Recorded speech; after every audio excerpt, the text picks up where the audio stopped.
Why, hello, good evening, and welcome to our Saturday night episode of Brett's Old Time Radio Show. We've had a really good day today. We've been out and about, just really, just doing a bit of exploring and having our little adventures. Last night we had a lovely meal at the Hare and Hounds, which is near Honiton here in Devon. And this evening we're at the Smuggler's Kitchen, where I have to say, is probably our favourite restaurant in the area because they do such an absolutely cracking meal. And the food's fantastic and the desserts are brilliant. The boys always have the burgers, which are just top notch. Honestly, I cannot recommend enough the Smuggler's Kitchen in Beer because it is absolutely brilliant and top notch. And if you check it out, you'll love it, I promise you. Now then, so we've been out and about today. We've been to Sidmouth today. Just doing a little bit of shopping, just doing a bit of window shopping, popped down onto the beach. It's just all been nice, so we've just made the most of it. A huge thank you for joining me once again for our regular late night visit to those dusty studio archives of old time radio shows right here at my home on the south coast of the United Kingdom. I'm Brett, I'm your host for our Nighttime podcast. Welcome to another episode. Got a Facebook page, Instagram page, and a YouTube channel. They're all called Brett's Old Time Radio Show, and if you could follow me, I would love it. Feel free to send any feedback to our email account, which is brett@tourdate.co.uk. Also, we've got a supporter page, which is at patreon.com/Brett's Old Time Radio Show. Time now for our latest episode of yours truly, Johnny Dollar, with an episode called The Search for Michelle Marsh. This was first broadcast on the 25th of September, 1949. Sure, they may have plenty of blue blood in Boston. But from what I just saw, they've got plenty of the other kind, too.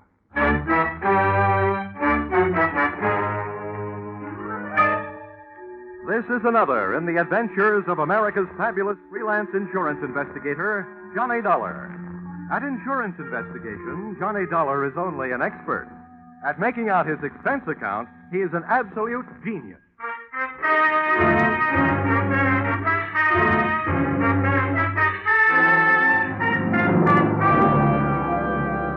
Expense account submitted by Special Investigator Johnny Dollar.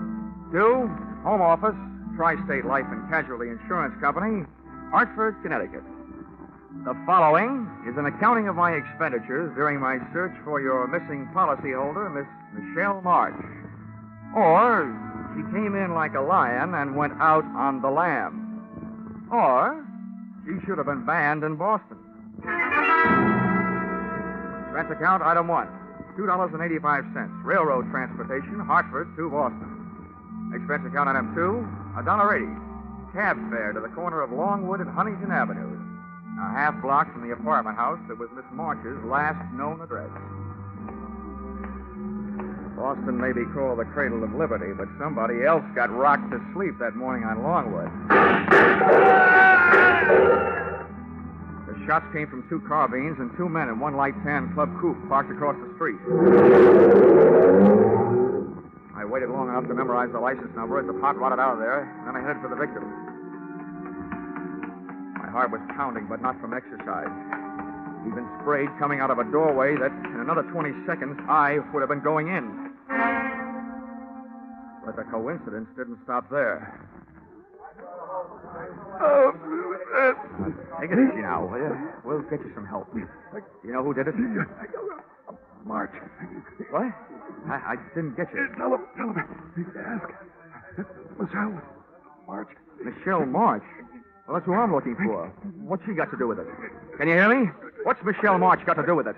Come on now, try.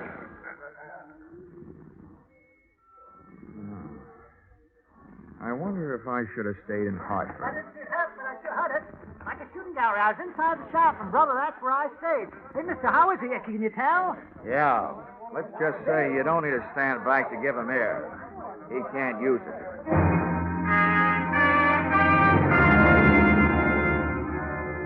While the 2 limelight-happy characters from the crowd argued about who was going to notify the police, I disappeared from the scene by way of that desk doorway, pausing inside just long enough to learn from the buzzer panel that Michelle March's apartment number was, unluckily, 213.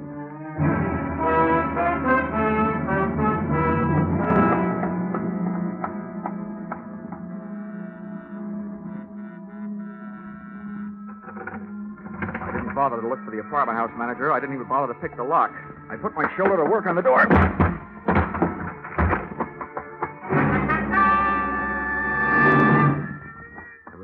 apartment to search, but it didn't offer anything to find.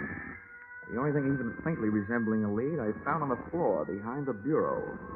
A book of matches that advertised Boston's Best Bar by Far, Flannery's, with an address on Washington Street. About then, I decided that rather than being found at the scene of breaking and entering, I'd look up the police at the scene of murder.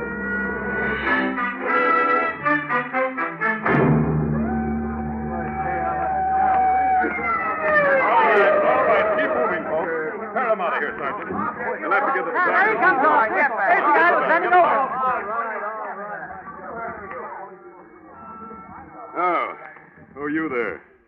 What do you got to say about this? Oh, not much, Lieutenant. He was shot from across the street by two men in a tan club coupe. Probably stolen. License number, Massachusetts 3R165. Weapons were carbines, .30 caliber Army issue. You sure of all that? Yeah. Here. This will tell you why I make it a habit to be sure of things. Oh. Dollar. Insurance investigator. Uh-huh. Hartford. Well, in a way, that makes two of you. Huh? I'm Lieutenant Bell, Dollar. Glad to meet you. The dead man was a local detective. Private license, good business. And a bad reputation. Name of? Something I can't pass out right now. Well, look, here's why I'm interested, Lieutenant. If friend detective was on a case, he could have been hired to find the same party I was hired to find. And since he was blasted at said party's last known address, it could be that somebody doesn't want said party found. Which paints an interesting but gloomy picture of my future. Who is this said party? A girl, Michelle Marsh, reported to missing persons in New York yesterday by a worried sister, who was also the beneficiary of a $25,000 insurance policy owned by Miss Marsh. The insurers, Tri-State Life, got the report from missing persons and hired me to find her. You think she's dead? I'll tell you when I find her. Yeah. Now, what makes you think the deceased might have been looking for her, too? Because he mentioned her name just before he went bye-bye. Where are you staying, Dollar? Just in case we need you. Cartwright Hotel. Now, look, Lieutenant. You've got a murder and I've got a missing person. You can loaf if you want to, but I'm eager. I want to talk to the apartment house manager. Any objections? No.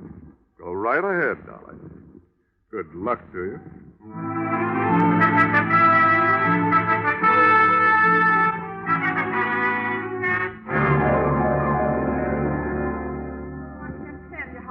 I am over this, Mr. Dollar. I've managed rooming houses for over 30 years in Boston, some very nice ones, too. This is the first murder I've ever had. Oh, why did fate point at me? Fate didn't point, Mrs. Macy.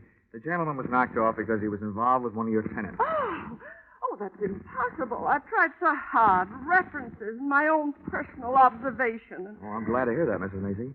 In fact, the more personal your observations were, the gladder I'll be. Well, it isn't that I snooped, Mr. Dollar. Oh, of course not, Mrs. Macy. Who was it? Michelle Marsh, 213. Oh, she's a lovely girl. But her habits were quite irregular. Often came in late. Oh. I understand she hasn't been staying in her apartment for the past 2 weeks. Do you know where she went? Why, no, but I did happen to be just outside her door when she came out with a suitcase and her gentleman caller. Her employer, I believe she said. Something about some work they had to do in the country. Uh-huh. She leave a forwarding address? She had little reason to do that. Why, all the time she's been here, the only letters she's gotten is from somebody in Chicago. One a month. A man, I'd say, from the penmanship. Didn't get one this month, though. Do you, by any chance, remember what those letters said? Oh, you young upstart. I'm only trying to help. I know, Mrs. Macy. You're a lovable old gossip.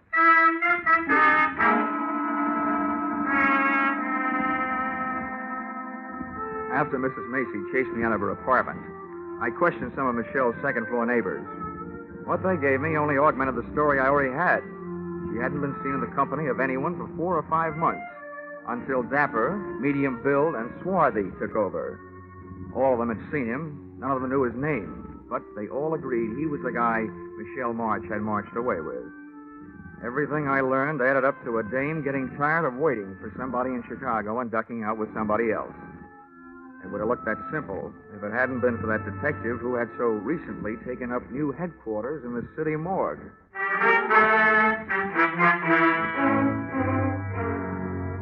Expense account, item 3, $4.75, drinks and dinner. After which, expense account, item 4, 180, taxi ride. Taken on the strength of the weak clue I found on Michelle's apartment floor. The match folder from Boston's best bar by far, Flannery's. Flannery's look like they wouldn't want to know how old you are, but how many stretches, and in what prisons.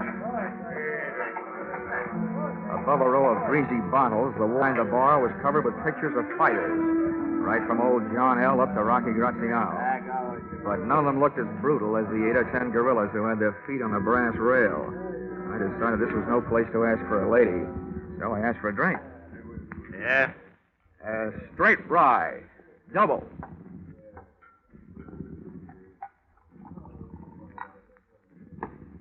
You've never been in before.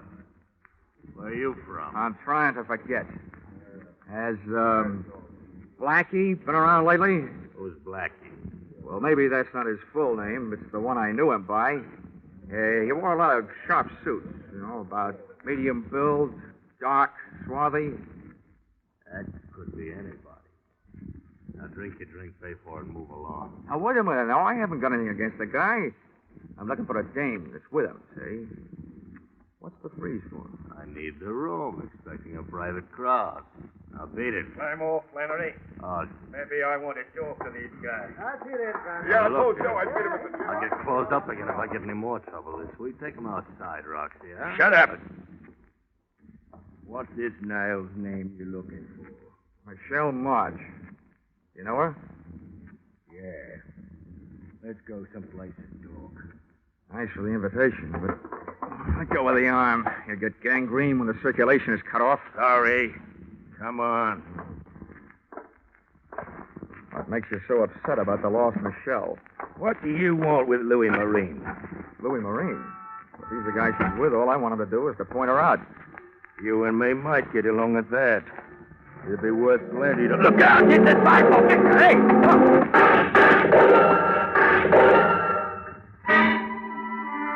The car they were in was different, but those carbines sounded the same.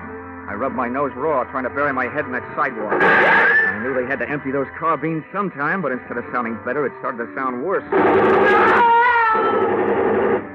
I twisted my head, shot a look at the street, saw one of the attackers in the process of falling out of one of the windows of the gun car. Closed my eyes again and realized why they never let my kind of insurance investigator be a policyholder. I'd been sent to find a missing girl, and there I was in the middle of another Boston massacre.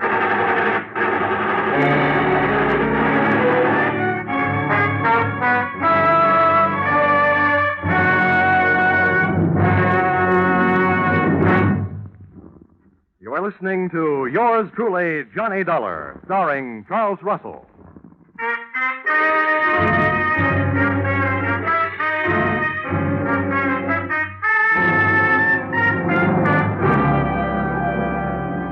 It took a full 20 seconds after the smoke of battle had started to clear for me to realize that I'd been saved by the arrival of fire support from an unexpected source, the police. I looked around for my new friend and brother target, Roxy, but he had disappeared. A wave of suspicion broke over my flow of thought with this question. How did it happen that all those cops with all those guns just happened to be in all those hiding places waiting for those gunmen to drive up and open up? Answer, a hunter's stew like that usually calls for a pigeon. I didn't feel like flying, but I did, straight back to my hotel, with one landing and a newsstand. An evening paper gave me everything else I needed, except the feathers. But I wasn't exactly cooing when I got to my hotel room phone and put a call through to the Boston police.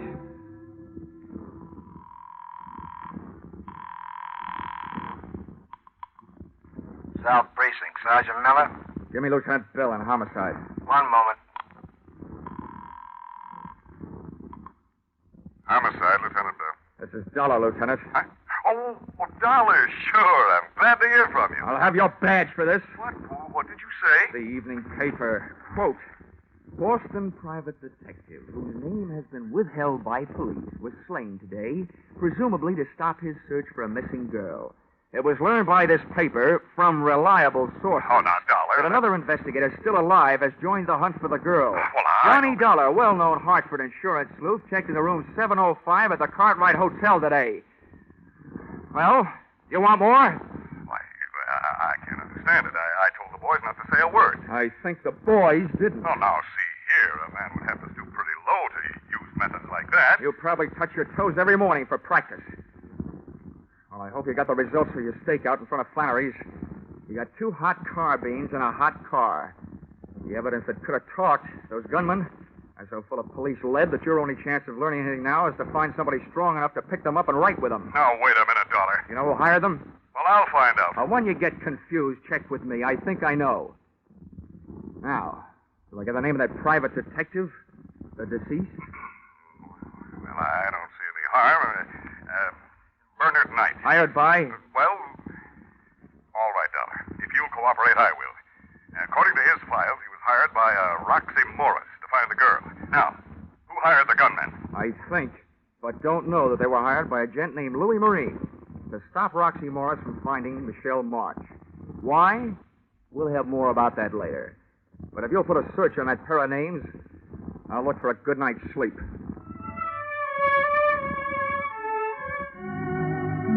And after that sidewalk, it was easy to find.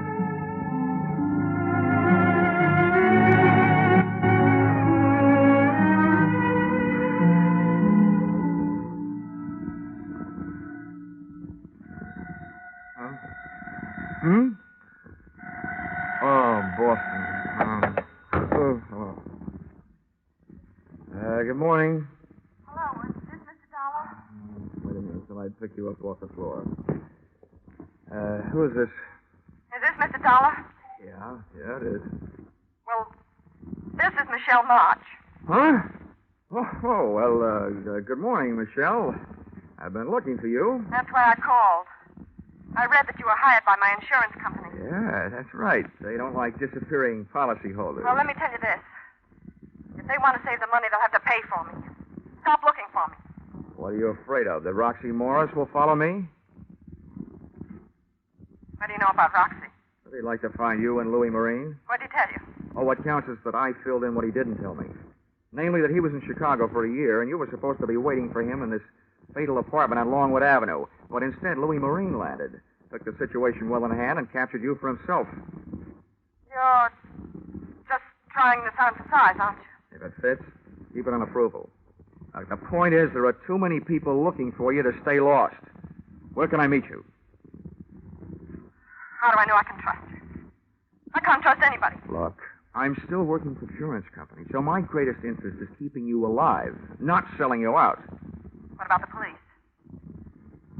My promises aren't equipped with lifetime guarantees, but I'll do what I can.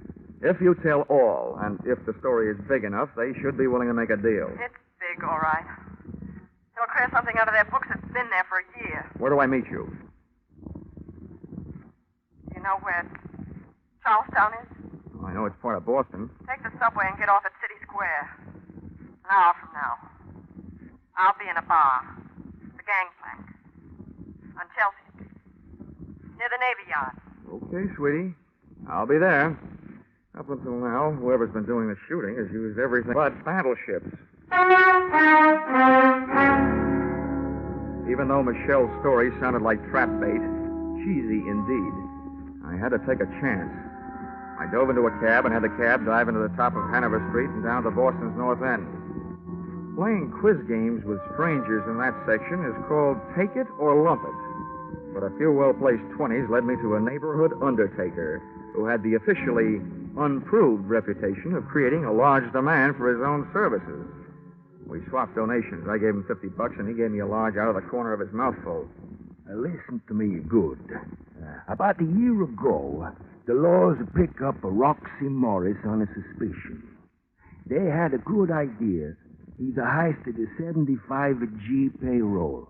But there were no witnesses. He didn't leave none. Roxy knew they'd watch him, so he hightailed it out of town. But he didn't take the loot with him. The boys around here got it back on the grapevine. He was suffering from the shorts. So everybody figured he had the dough stashed away somewhere right around here. Is that all? Have you got anything else to tell me? Yes. Goodbye.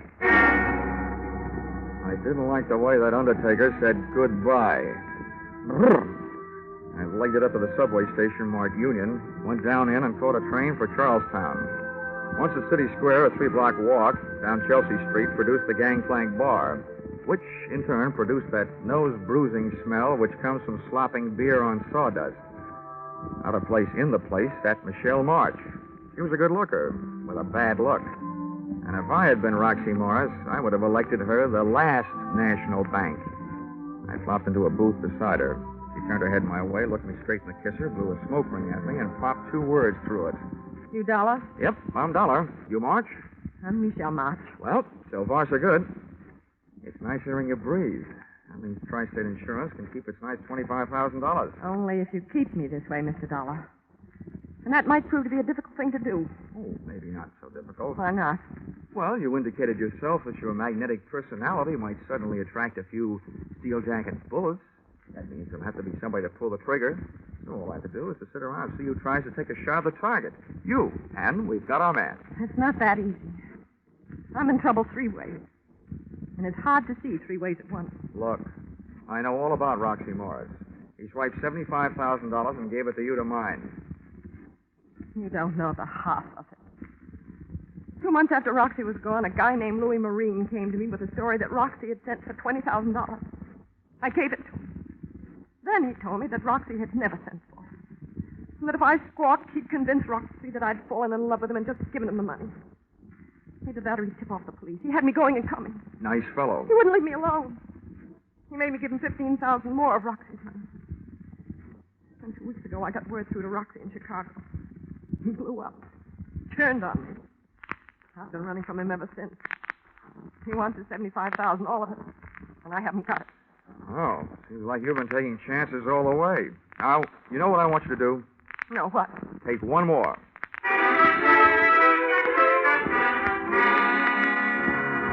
I told Michelle what I had in mind for her, during the next few hours at least, and grabbed a cab back across the bridge into the North End.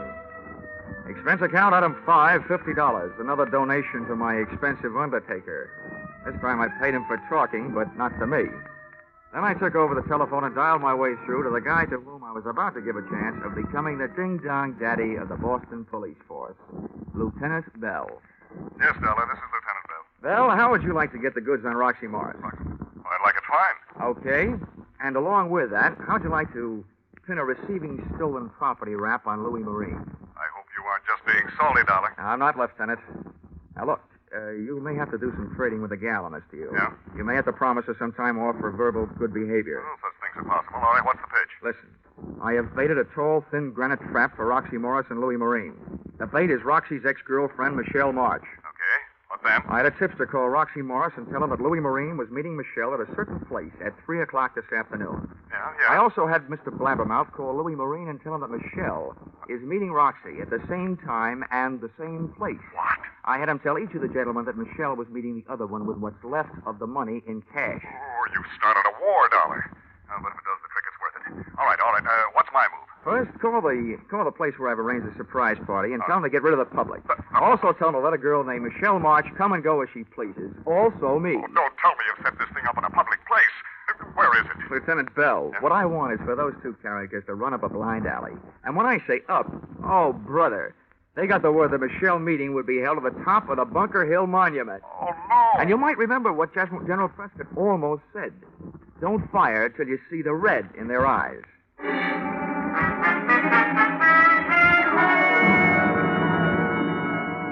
I was back in Charlestown and at the base of the Bunker Hill Monument at 2:45. The door of the museum at the bottom was open, but a state park officer stood by its side. I told him who I was, and he nodded me through the bronze doors. Officer, did Miss March get here? Yes, sir, young man. She went up the shaft. Oh, well, look, can I run the elevator myself? There isn't any elevator. Just steps 200 to 300. Oh. Ow, this may be going to heaven the hard way, but here goes.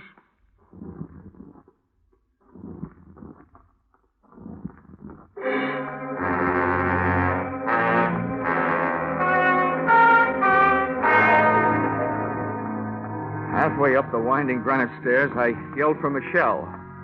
But she either didn't hear me or just didn't want to answer. kept going and hoping. As I came closer to the top, I tried yelling again. Still no answer. Finally, I made it. Up into the observation landing at the top. Michelle was there. She still wouldn't talk, but she had written me a note.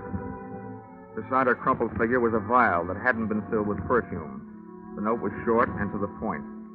Dear Johnny Dollar, I still want to help, but I hadn't better be around here alive when everybody gets here. And it was signed Michelle. As I bent over to see what kind of bye-bye medicine she'd taken, I heard something that might mean a sudden dose of lead to the head for me. Either Morris or Marine had landed, and there I was stuck at the top with a bait that had suckered them into a trap, which suddenly turned out to be mine. Waiting up there in that tiny room for death to come get me would have killed me anyway, so I started down.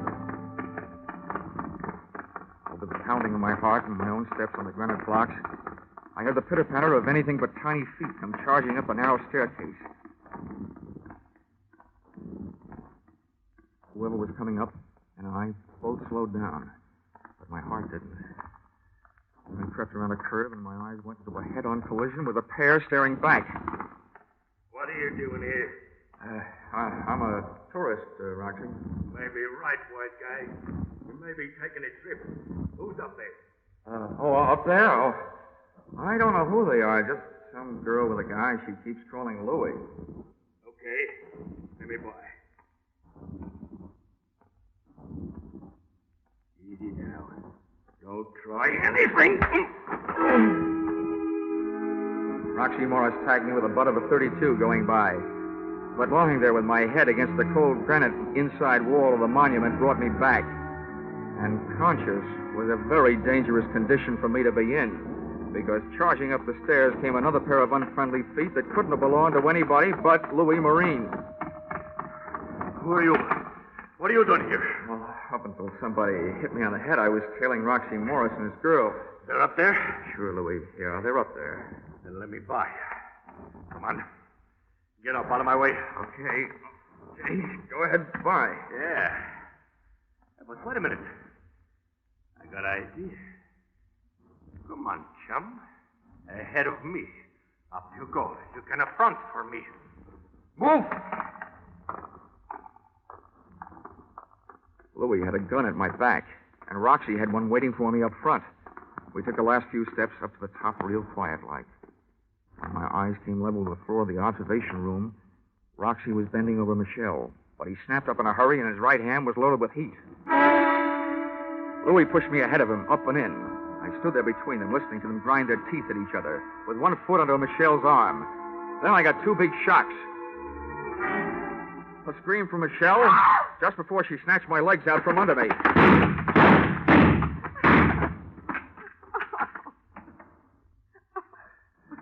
Hey, what are you doing alive? I don't know. I guess I didn't take enough. Well, whatever you're doing alive, I'll tell you one thing. Your two boyfriends sure took care of each other. Come on. Let me get you out of here. Oh. I didn't think I'd be able to carry me down all those stairs. Now I have to carry you.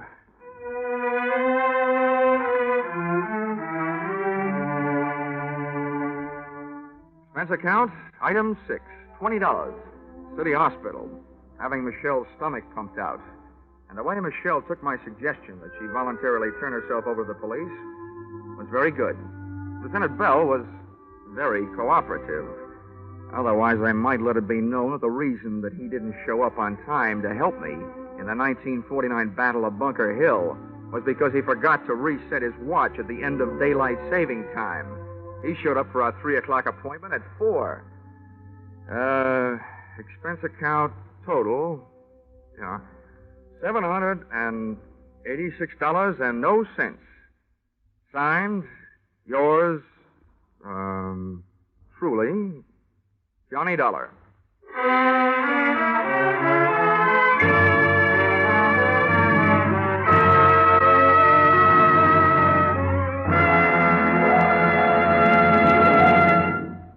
Yours Truly, Johnny Dollar is produced and directed by Gordon T. Hughes and stars Charles Russell with script by Paul Dudley and Gil Dowd. Featured in the cast were Bill Boucher, Myra Marsh, Dick Ryan, Larry Dobkin, Charles Seal, and Dorothy Lovett. The special music is written and conducted by Leith Stevens.